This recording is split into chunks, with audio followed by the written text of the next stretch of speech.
Se voir comme Dieu nous voit, non pas comme les autres nous voient. Nous avons tendance parfois à nous comparer aux autres parce qu'il y a toujours l'impression que nous manquons quelque chose. Il y a toujours au moins un défaut qu'on aimerait changer, qu'on aimerait améliorer. Il y en a beaucoup d'enfants de Dieu qui se soucient de ce que les autres pensent d'eux-mêmes au lieu de méditer sur ce que Dieu dit à leur sujet. Et ça cause beaucoup d'entre nous sont privés de la paix et de la joie que donne le Saint-Esprit. Si nous craignons encore de ce que les autres pensent de nous, nous ne sommes pas libres. Et Dieu nous a créés, il nous aime tels que nous sommes. D'ailleurs, il connaît le nombre de cheveux qui sont sur notre tête.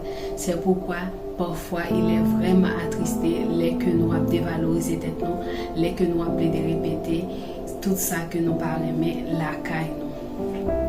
En fait, peu importe ce que le monde pense, peu importe la qualité d'environnement que nous avons, ce que Dieu dit ne change pas.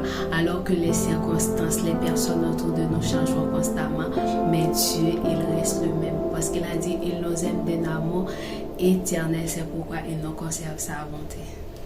Tu n'as pas besoin de te fondre dans la masse pour être conforme à la société actuelle. Dieu te veut entièrement comme l'être unique que tu es.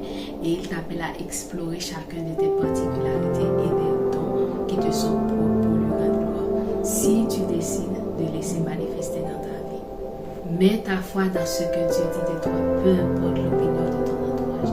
Refuse la culpabilité et décide de t'aimer tel que tu es, comme Dieu le fait. Tu peux marcher avec fierté malgré tes imperfections.